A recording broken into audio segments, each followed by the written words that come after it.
I want to walk you through a documented journey that I genuinely think is going to change how you see what's possible with AI freelancing. This is the story of someone who went from knowing almost nothing about AI freelancing to billing over $3,000 a month. And the important part is not just the outcome, it's the process. Because most people see successful freelancers and assume there was some secret shortcut, hidden advantage, or lucky break involved. But when you actually break down the timeline month by month, what you discover is something much simpler: consistency, repetition, and leveraging AI correctly. Today, I'm going to map out every single stage of how this happened because the specific steps matter more than the final number. Before I get into the actual journey, here's the context you need to understand why this opportunity is so significant right now. 60% of freelancers who left full time jobs now earn more than their previous salary, according to Upwork. AI freelancers on the platform earned significantly more than the average freelancer in 2025. And millions of people now participate in some form of freelance, contract, or gig work. This is not a niche trend anymore. This is becoming part of the modern economy. Businesses are moving faster than ever. They need content faster, marketing faster, research faster, communication faster, and AI powered freelancers are helping them do exactly that. Now, let's talk about the person in this case study. They had a background in marketing, 3 years working at a mid sized agency, no freelance experience, no audience, no personal brand, no existing client relationships outside of their employer, and most importantly, no confidence that this would actually work, which is exactly where many people watching this video probably are right now. They weren't a coding expert, they weren't a designer. They simply decided to learn one useful AI skill and monetize it. Month zero was preparation. They spent 2 weeks learning one AI tool, Claude.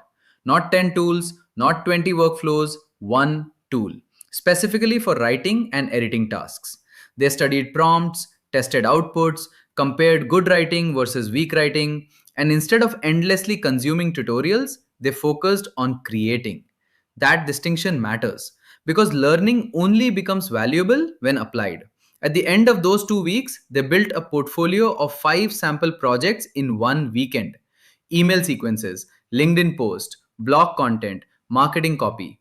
Enough examples to prove capability. After building the samples, they created their Upwork profile. And this part is extremely important. They did not write a generic freelancer profile. Instead, they analyzed real job postings in their niche and used the same language clients were already searching for. This made their profile feel immediately relevant. Clients don't search for hardworking freelancer, they search for outcomes. Email copy, LinkedIn content, AI content writing, marketing support. The profile was optimized around solving those exact problems. And on day 14, they sent their very first proposal. Month 1 was difficult. 3 proposals a day, 6 days a week, approximately 78 proposals total. Out of those 78 proposals, they received 4 responses and landed 2 paid jobs. Total earned $340. And honestly, most people would have quit here because the amount of effort compared to the amount earned feels discouraging in the beginning. This is the phase where people start doubting themselves. They assume the market is saturated. They assume they're not talented enough. But the truth is that month one is usually about building proof, not maximizing income. And they understood that. So they kept going. Month two changed everything. Those first two five-star reviews created social proof. Suddenly, the profile looked credible.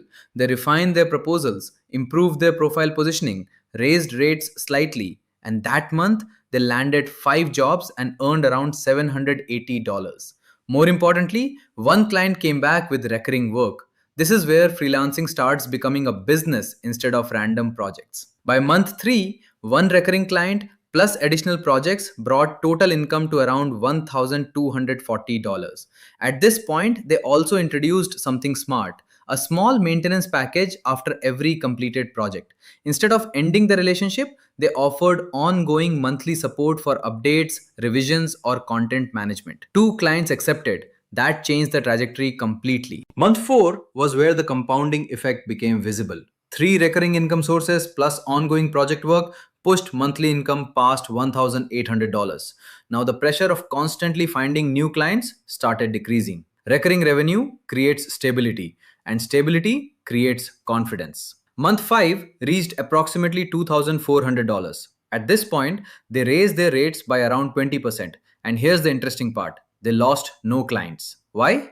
Because by now, the profile had strong reviews, proven delivery history, and inbound inquiries were starting to appear naturally. Instead of chasing every opportunity, opportunities slowly started coming toward them. Month 6 crossed $3,100. 6 months from zero. No expensive course purchases, no paid advertising, no viral content, no huge social media following, just a process followed consistently for half a year. And here's what makes this powerful. By month 1, they were investing massive time for relatively little money. But by month 6, they were working fewer hours while earning significantly more. The systems improved, the workflow improved, the confidence improved, and AI tools dramatically reduced production time. This is why the early stage matters so much. The beginning is not supposed to look impressive, it's supposed to build momentum. Here's what I want you to take away from this case study.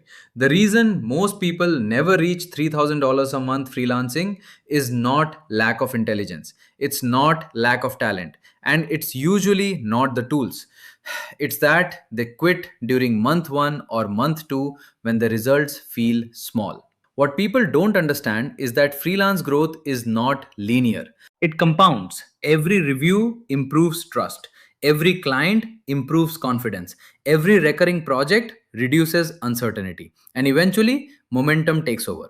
The person in this case study told me something really interesting. They said month 1 felt like failure, and month 6 felt like a completely different life. The gap between those two realities was simply consistent effort over time. That's it. So if you're watching this and feeling behind, remember this. Your first month is not your final outcome. Treat the beginning as an investment phase.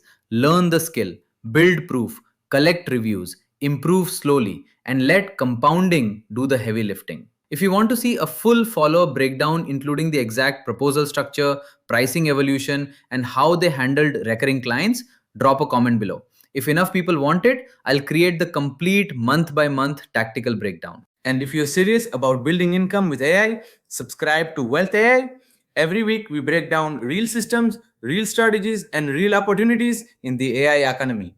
No hype, no fake screenshots, just practical ways to use AI to build skills, income, and long term leverage. Thank you for watching. Keep learning, keep building, and I'll see you in the next video.